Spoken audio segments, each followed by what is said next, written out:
Lifting Leaders podcast, where we explore what it means to lead with courage, clarity, and heart in a world that's asking more of us than ever before. I'm Crystal Roberts. And I'm Tricia Ryan. We are two executive coaches. Together, we have over 70 years of experience helping leaders, teams, and organizations thrive. This year, we're focusing on something both simple and powerful. Light the spark, ignite genuine hope, and lead the change.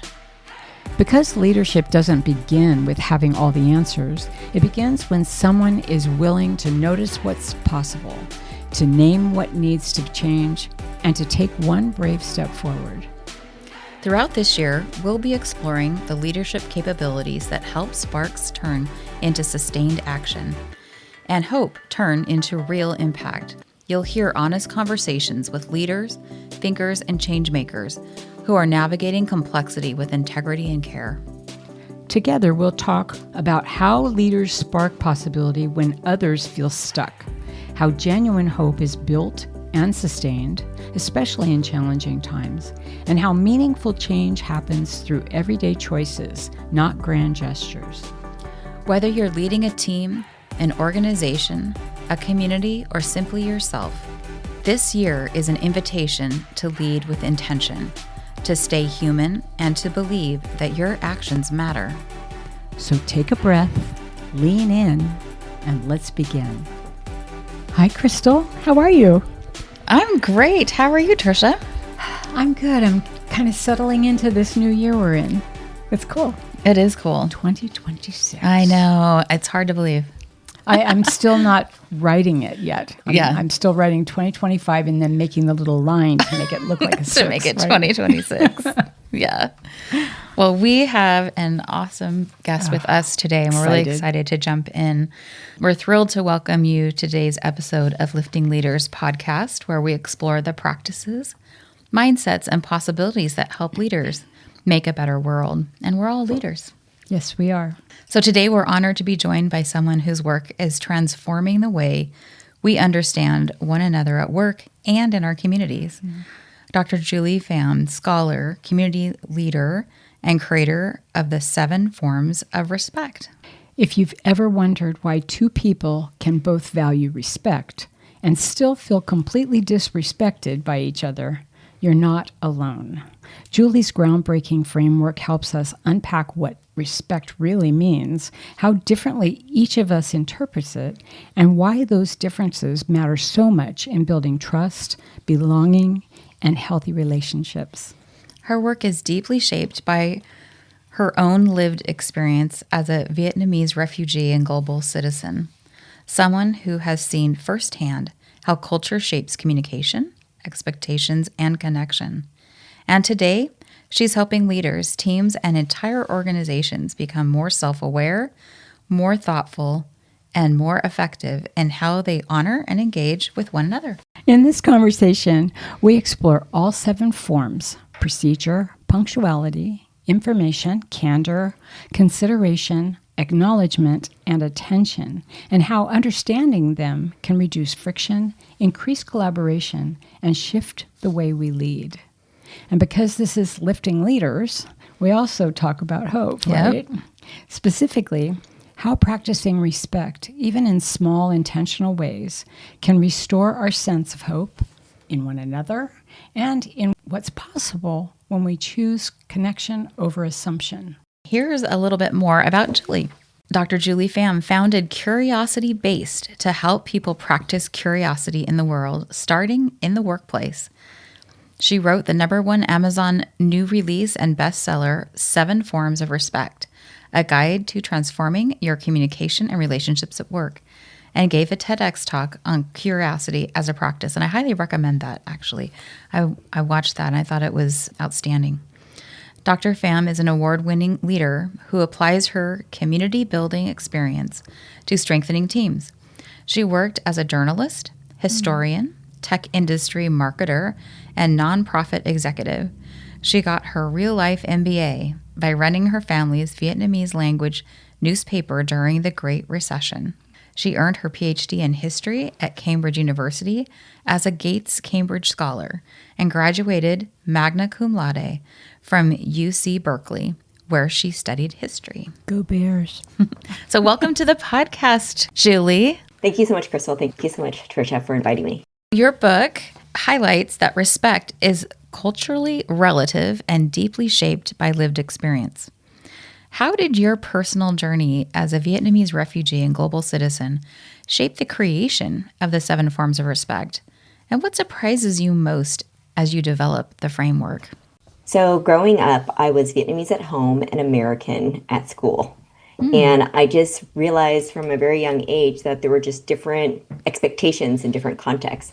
And then later on, I got to even moving from the Pacific Northwest to California and then living in England, Germany, France, and Vietnam, all as adults. I noticed that in different places, there are different expectations of how we treat one another and that it wasn't actually right or wrong. It was just different. So definitely my lived experience has influenced that. And at the same time, I want to be really clear that it's not, oh, Vietnamese always do this or Americans always do this. It's actually the influence, and then it's up to the individual to decide, am I going to, even though that's what I grew up with, am I going to do that or not? I'll give you a really clear example. Great. So hierarchy in a lot of places, or I would say actually hierarchy in the US, sometimes people can have an allergic reaction to that. Ooh, we're not different. We're all equal. Yeah. And yet in the Vietnamese language, hierarchy is embedded in the language. I am only who I am when I think about it, who I am in relation to you. So I'm always going to try to figure out, are you younger than me or older than me? Are you younger or older than my parents? What are the power dynamics? And then I will use a pronoun to refer to myself in relation to you. And so you can see there that for me, hierarchy is just something it's just order. It's not good or bad. It's just order. And so there are many different examples. I do want to be really clear because sometimes people try to say, oh, does respect mean this or that in this culture? It's just while there are influences, it's never monolithic. Yeah. It's still individual. Yeah. Yeah. So the 7 forms of respect help people articulate not just how they show respect, but also how they want to receive it. In your work with organizations, what are some of the biggest aha moments people experience when they realize their expectations of respect differ from those around them? Interesting. Yes. And so I talked about how respect is dynamic, and there are 3 dimensions for that. One is power dynamics. It's hierarchy. It's what we just talked about. Yeah. The way that we expect respect for someone who has more power than us, equal power, or less power can change. And that's even the case for if I am a business owner. So my clients have more power. My vendors have less power. If I have to choose between being late, just think about this, right? And so that is, whether we explicitly say it or not, it's there. And then that second dimension is the way we like to give respect and the way we like to get respect can differ too. And so, for example, maybe there's that person who really likes to give you unsolicited constructive feedback. And when you do the same for them, they don't like it. Yeah. And maybe that's you. Maybe you like to give feedback and you don't like to get it. And maybe that depends on the power relationship, because it could be, oh, I want feedback from my boss, but not from my peer. What do they know? They're not an expert in my work, or feeling uncomfortable of getting it from someone who maybe reports to you. So that's how it can be dynamic in the workplace. That and so is just like recognizing that. It's like the root of a lot of conflict. When I see in the workplace, there are some people who just, they're great at giving it out or dishing it out, but they just do not want to get it back. And it's not always somebody who is higher than them or even their peer. Sometimes just somebody giving feedback on something they're working on together, right? But it's almost an offensive moment to have somebody tell you or give you feedback on something that you're doing or could be doing differently. I had someone tell me once that my opinion of them is interesting, but it's none of their business. And it was like, your opinion of me is not of my business. And to me, that was sort of a a cop out to just experiencing the moment and having a conversation about it, right? So that's interesting. That's very interesting. Yes, and Trisha, I think you asked what something was it? Can you repeat the question again? What was something Sure. difficult? Yeah, when people experience, when they realize that the expectations of respect differ from those around them, right? Yeah. Yeah. And so that can feel, wait a minute, are other people disrespectful? Because it could be, hey, my ideas are right. And if people aren't giving me, if we aren't aligned, then they are disrespectful and I'm respectful. It could sometimes, if everyone is doing it in the organization, it could lead to that feeling of isolation and not belonging. And then it's also, is it written, hey, we should do this, and yet it's actually not practiced. So that can feel hard too, because it's just, I've entered this workplace. They said that, for example, candor is important, and yet when I give it, people don't like it. And I've got to say, of all the 7 forms of respect, candor is one of the hardest at work. It's one of the ones that is most desired, and yet is really hard for people to do. And I remember with a particular client, it was actually the CEO. It's like, oh, I'm all about candor. Yeah, all about candor. And so we said, okay, well, this is what we're going to do. We're going to practice giving feedback. And we even assigned people ahead of time, you're going to give constructive feedback. And he couldn't do it. And other people on the team really were super uncomfortable doing it. And yet they said it was something that they really valued. And so with that, I was just like, look, it's hard. Let's just acknowledge that it's hard and then work through it. So I think you can say, hey, this is something we want, and it can be hard. In that case, they actually said, we don't like this. We're not going to do this, even though in the beginning they said it's important to us. And they actually, the CEO told me, it's like some people got angry. And I think what was really happening was he was angry about the experience. So how does that change, what you're doing with them when you are working with them and you see that it's pretty much the opposite of what they say, right? That they aren't comfortable with candor. So how do you have to flip the switch, or how do you do that? So my work usually is in just bringing awareness. Okay. And so I don't go back and do deep team coaching where it's just, hey, this is what you said. It's just, well, this is what happened, and I let them try to figure out what they're gonna do with that. I actually really like surfacing difference. And so another thing I'll do is I'll ask for people to guess, hey, what are you, say on a leadership team, what do you think everyone else's top forms of respect are on this team? Just guess the individual. And then what do you think is practiced collectively as a team? And so then oftentimes what you see is the top forms of respect that are practiced are actually also the leaders. And the leader's like, oh, well, look, I mean, mine are it just happens the one I prefer, also the ones that are practiced by the team. I'm right. Right? Look. Yeah. And then, but we also have a discussion of, but I'll also survey people, what do you think we need to have? Yes. And then we have a discussion of why, because there can sometimes be a gap there between what's actually being practiced, what's actually being prioritized versus what people aspire to have. Think that they should have, considering the nature of the work. And I also want to be really clear, it's not about getting all 7. Right. Because actually, that's one of the things that is, I think, a big misunderstanding about the 7 forms of respect, because people hear it like 7 habits of highly effective people. And they think that they have to get all 7. And I try to tell people it's more like 5 love languages.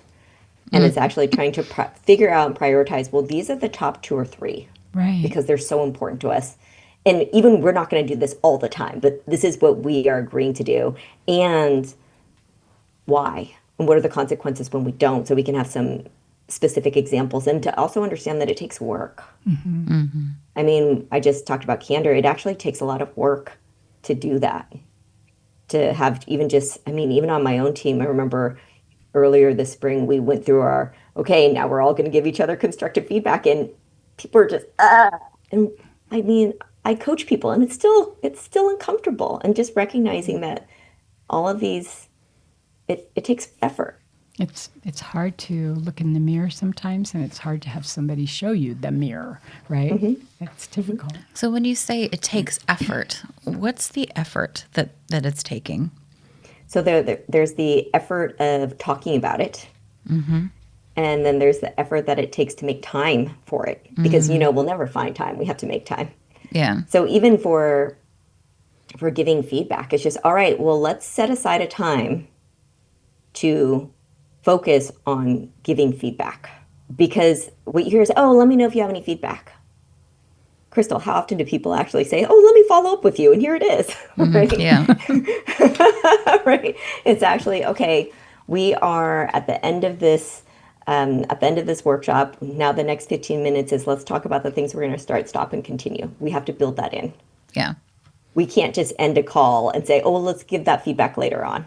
Well, let's just build it in. So that's what I mean by finding ways to make the effort, to be aware of the gaps, and then to continually practice it. So another thing I recommend to people is once they identify, okay, we say we want, for example, information. We really want to prioritize sharing information.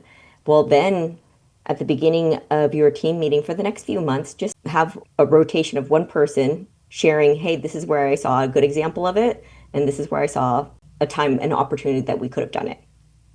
And just have one person do it and rotate it. So it doesn't have to be everyone. Yeah. And then it's also just, oh, we're going to be sharing this.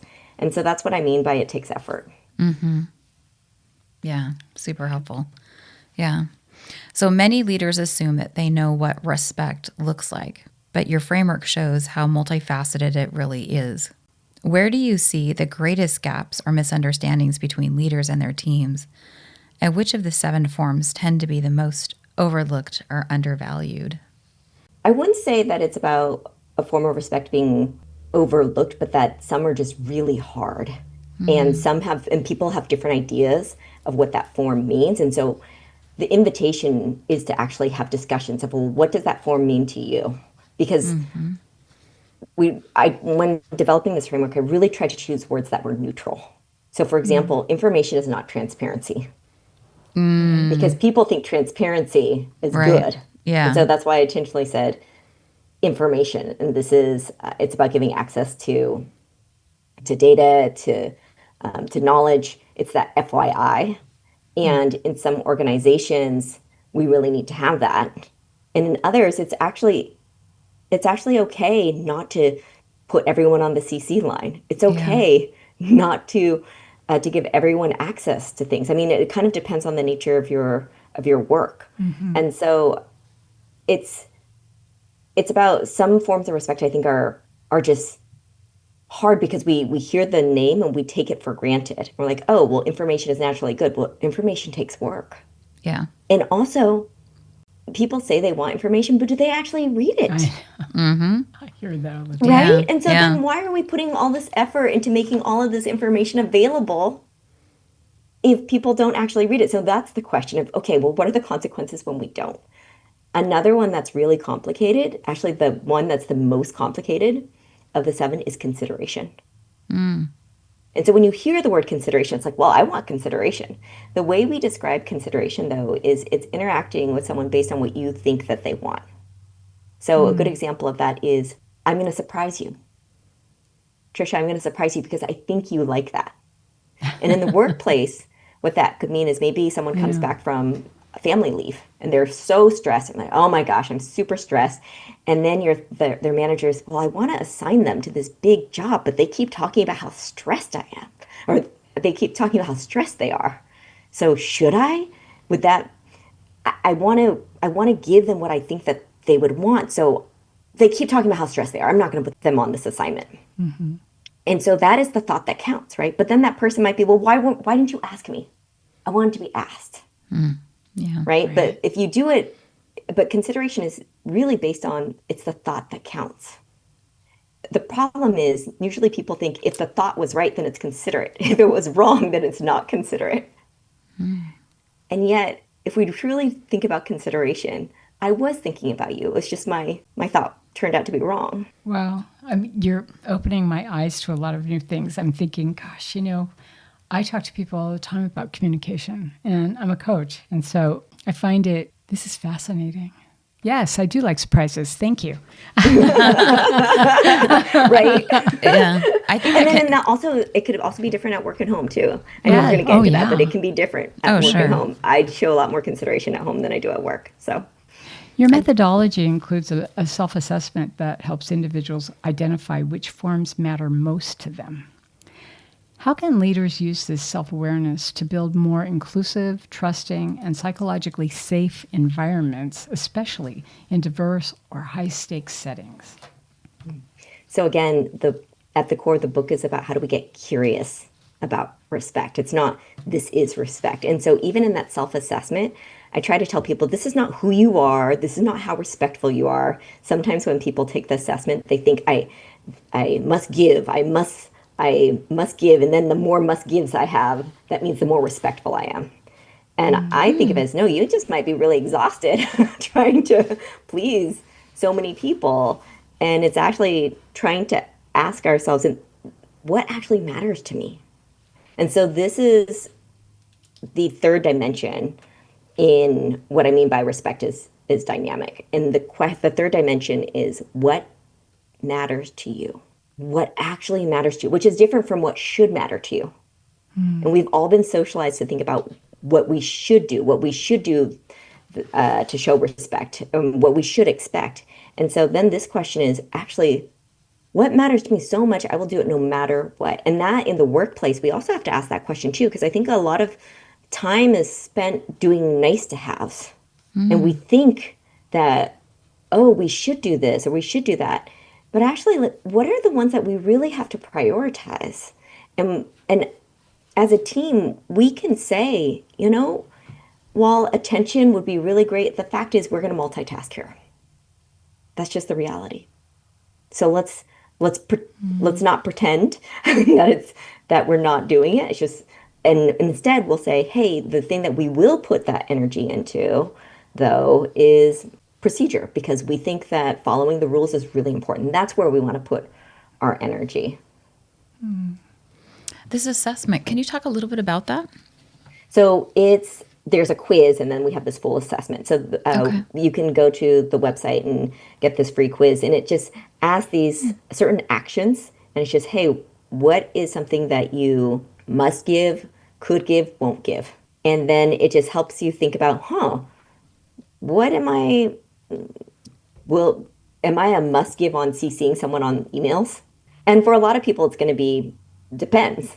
And so we have actually a full assessment where we ask people based on that power dynamic. What would you do for someone who has more power, equal power, less power? And of course, in this, it's just, well, it depends. Sometimes it can help to think about someone in particular. And all of this is just to get people to recognize, oh, yeah, there are different factors. I don't treat everyone the same all the time. And I've talked about how respect is relative. It's also subjective. It's dynamic, and it's contradictory. And the reason why it's contradictory is because we are contradictory. And so it actually allows us to accept that we are contradictory, and that the ways that I think are the ways that I try to be respectful, I'm actually not going to do all the time. And that means if I'm not always going to do it all the time, then other people are not going to be able to do it all the time too. And that doesn't make us hypocrites, just makes us human. What do you say to the person that who says, and maybe they actually do, treat everybody, I was keying on your words there, treat everybody the same? Can you talk a little about that? I mean, and that's, again, that goes back to the individual, right? Because there are probably some people who are just, I treat everyone the same. And it would actually be really interesting if other people said that too about that person. Yeah. Wow. Yeah. So, and I think, and so it goes back to the individual choice. There's an example in my book where someone early in their career, other people are always late. When they were super junior, people were always really late. And so then later on, when they got into a position of high power, and they're the boss over the whole organization, they would actually try extra hard not to be late to those who are junior, the super junior, because they remember that. Now, that's just their reaction. It's not do that or don't do that. It's just that's how they decided to take their experience and go with that. But the fact is we have to make choices. We're going to be late to some meeting. We're either going to run long or be late, and there are different reasons for why. And so it's just to help us understand us ourselves. The work is on curiosity, and so a lot of that is inward curiosity. Why am I making the choices I'm making?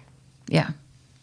That And reflection. that can actually help me explain why I'm making the choices I'm making too to other people. Yeah. And then even if you think about for people who are early in their career, they're just trying to watch and absorb. There's so many unspoken rules in the workplace. I was thinking about a recent example. I was having a conversation with somebody and they were telling me that it felt so, they didn't use the word disrespectful, but as we're talking about it, I'm thinking that's probably the underlying piece is it felt disrespectful. They found out about something that was really important to their boss. They found out about it and it impacted them through a general email to everybody in the organization. And so when they read it, they were like, oh, how come we didn't know first? And we should have known first. And like order of communication. And again, while they didn't say didn't use that word respect, I think that was what was coming up for them was they felt disrespected that they should have known first. Yeah. Yeah. So, interesting. It makes me think of within an organization, there's the culture, the overall culture, the overlying culture, but there are all those microcultures that happen within the organization and how confusing it might be for someone who is, to your point, trying to close a gap or try to be respectful. And on one level, they may be maybe hitting the mark, who knows, right? But with an individual, but not maybe with the entire culture. And you now go to the next level up, and there's even more complexity to that. And so it can be overwhelming, I would think, for people to feel like they have, if they're going to get it, it's going to take a long time. And I wonder about those folks who are trying so hard to be those emerging leaders, that want to move up, and the people who are already at the top thinking, I've got it, I've done it. I don't have to necessarily be all those things that I want my people to be, but it's just got my head spinning, because I do think where I work right now, there are a lot of microcultures, and there are a lot of different ways of looking at how we communicate with each other. So it's interesting. Trisha, I actually called what you described as microcultures. I have this analogy, and that is to language. And so if we think about an organization at that, across all of the different departments, the forms of respect, the top forms of respect that the organization prioritizes is the national language. And then you've got the different departments. You've got finance, you've got engineering, you've got marketing, you've got customer service. They all have very different functions in different leaders. Yeah. Yes. And the forms of respect that they prioritize are, I compare to regional dialects. And then there's me, the individual. And I have my own preferences too. And people who can do best in an organization are those who intuitively go to different departments and know, oh, this is what finance is going to prioritize, and this is what engineering is going to prioritize. And then when we're at that all organization meeting, we know what to expect when we're together. And so, for example, maybe in my department, we don't give all these cheers and gratitude, but when we're together, yay, right? Because that's Right. that at the organization level. And then that also allows people to go, oh, well, I'm just part of it's just being part of being a team, which means all the things that I want, I'm not going to always get. And that's okay.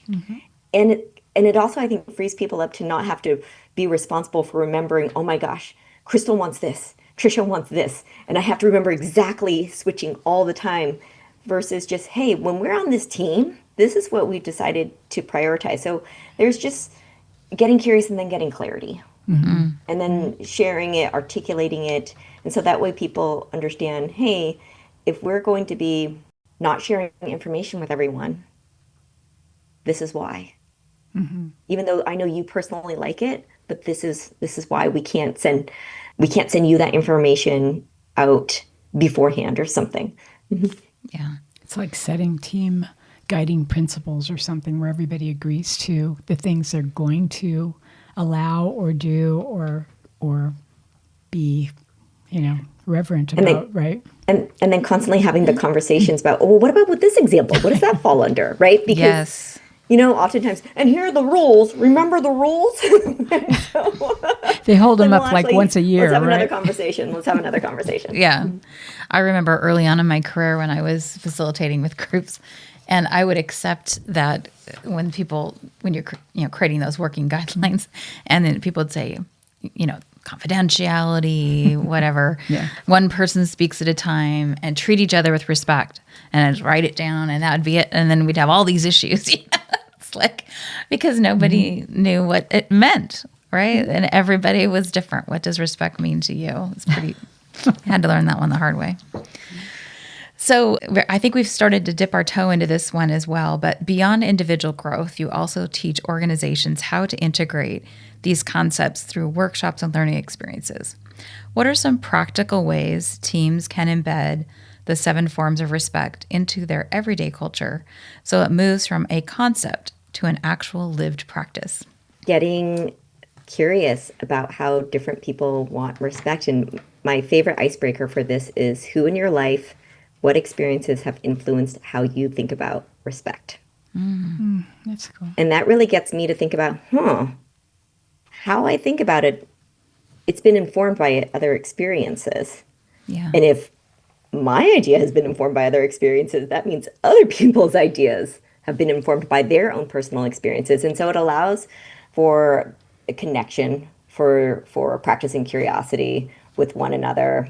And it also reminds people that if I have been influenced, I am influencing other people. Just by interacting. And then, because there's also examples of, I've been influenced by what not to do. Yeah. So I think something simple like that gets people to have conversations and to remind them, oh, yeah, my ideas come from somewhere, because we belong to multiple cultures, communities, and identities at the same time. And all of those are influencing how we think about respect. And so it's good to just be able to have those conversations. Other things is to think about, well, what do we practice right now? And what ideally should we practice because it supports our shared work? Yeah. Not because we have voted and said this is what we like, but actually that we can say it supports our shared work. And that depends on the organization. If you think about the military, lots of hierarchy. Procedure is very important. If you think about a 3-person startup, maybe you don't need a procedure. So you have to think about the stage of the company. You have to think about the size. There are lots of different things to consider. Yeah. No one right answer. That's right. Yeah. Yep. Yeah. So your framework helps people understand one another more deeply and communicate with greater intention. In a time when division and misunderstanding can feel overwhelming, how do you see the 7 forms of respect contributing to the sense of hope in workplaces, communities, or even in our everyday work relationships? Excuse me. Tricia, I love this question because I am a very optimistic person. And I think that we really live in very divided times. And so at the heart of this, aside from curiosity, is also shifting from respect versus disrespect, which is really shifting from right versus wrong, or black or white thinking, and to allow for multiple possibilities. As long as we are willing to pause and to make space to talk about it, to learn from one another. And also, going back to that inward curiosity, I have to be able to ask myself these questions before I can share with other people. And I think that allows for that vulnerability, or that, well, what do I want? And then am I willing to share it? The curiosity piece is what I think is something that we say a lot. And I know that I've said a lot, let's think about that. What I want to stay curious. And I try to, right? And I hear a lot of people say, you say that all the time, and what do you want me to do? It's like, well, there's curiosity. You're asking a question. So, but I think for some people, it's like, is this a task I have to keep doing? And to me, it's it's kind of a way we think. It's like if we look at things with curiosity, we're probably not looking at it with a bent or a penchant on it being something we don't like or something that I want to find out. If I don't see it a certain way, I want to find out how others look at it, right? But I think in the work setting, and even sometimes in our own world, our own home lives and stuff, it's a challenge to keep people curious instead of, as a practice. It's almost like it's a skill you have to learn, right? So instead of a task you have to keep doing, I think of it as a conversation I keep getting to have. Yes. Good. I think the curiosity piece that comes into is just understanding other people. Yes. That understanding myself, but also understanding what makes you different and why, and how can we relate. Yeah. And that requires being present too, being in the moment and allowing whatever comes to you come to you. That's so important. I want to know what you're thinking. I want to know what you're thinking, right? But if I'm in my own head and telling the stories that I've got going on, it's really hard for me to be present and open for you. That's interesting. And judging that. Yes. You're talking about that sort of black and white thinking, either or thinking. Polarized. Keeps us stuck. Yeah. Yeah. If we're constantly judging, do I agree with that? Do I not agree with that? Is it, right or wrong? Yeah, it's not sort of generous thinking. And that may not be the way everyone is right now, but I think the few people who are speaking louder than others are saying that's the way everybody is feeling right now. I think a lot of people are feeling it, but not everyone. And, that polarized thinking where it's either good or bad, black or white, it's not all that way. I feel like there's so much going on right now, though, that is it's hard. Very almost triggering. There's just like a lot of symbolic stuff even, right? We think of red hats.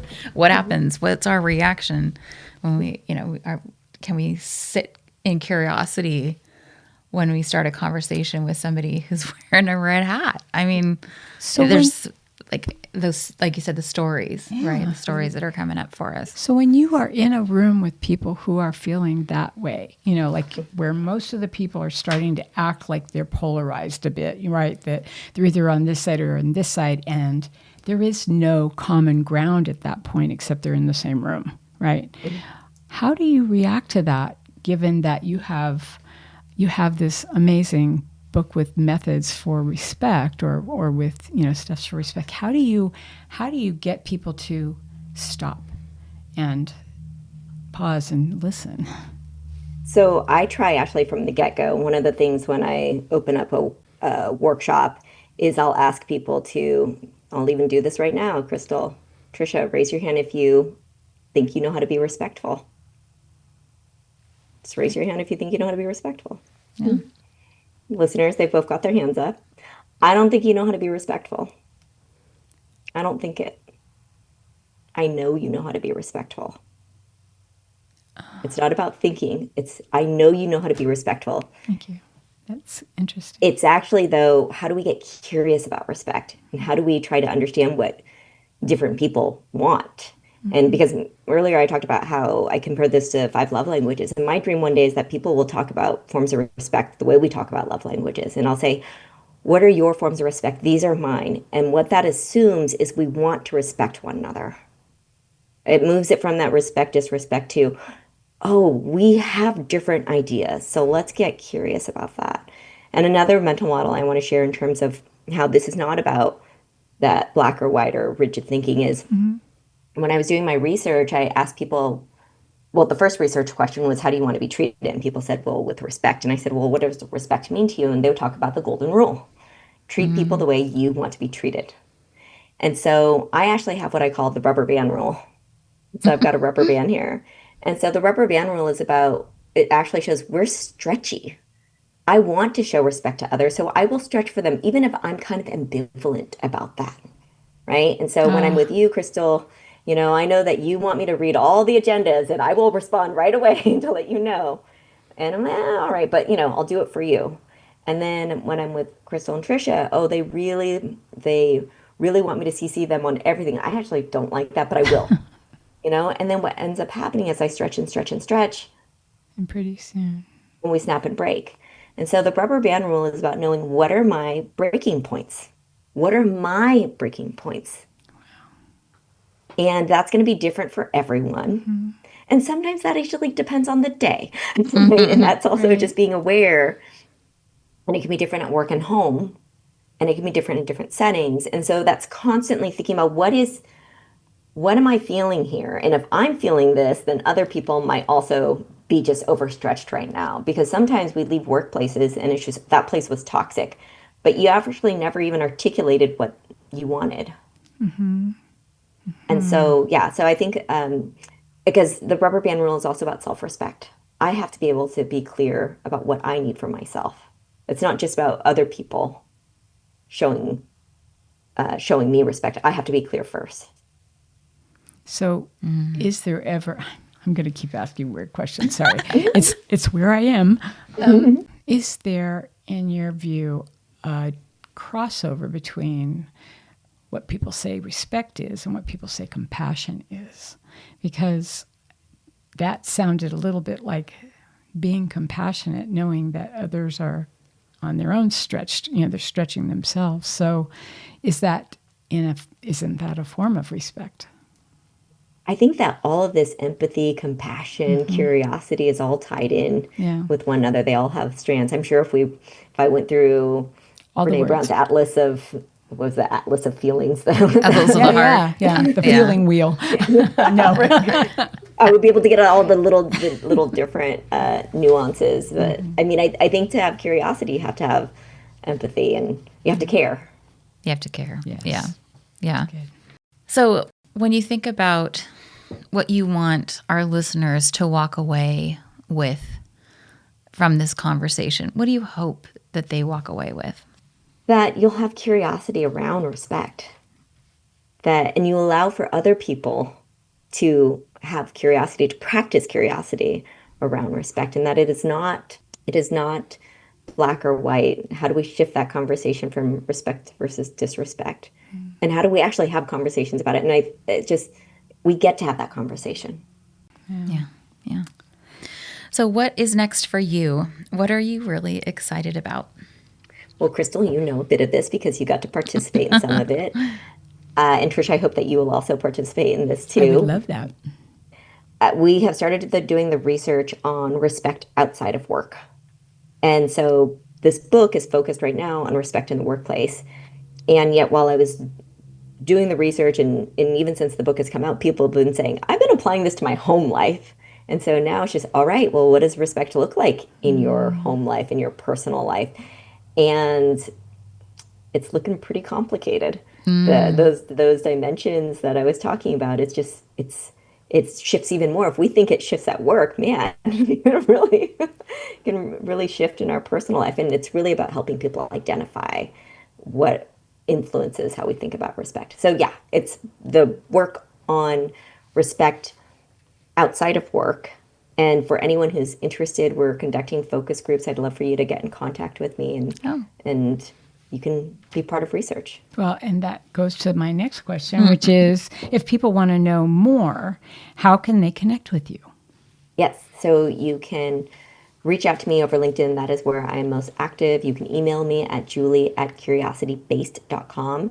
That's my website. You can also find out more about the forms of respect on that as well. I'd love to hear from you. Oh, Awesome. Yeah, I'm excited about what you're doing. This is great information.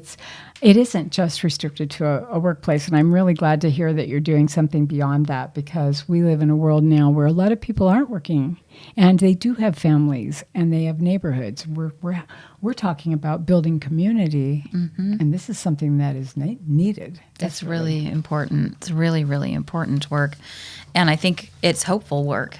Yes. Because when we have tools and we have frameworks to help us with something that really is so complex, like respect, it's the foundation to building, as you were saying, Tricia, building those strong communities.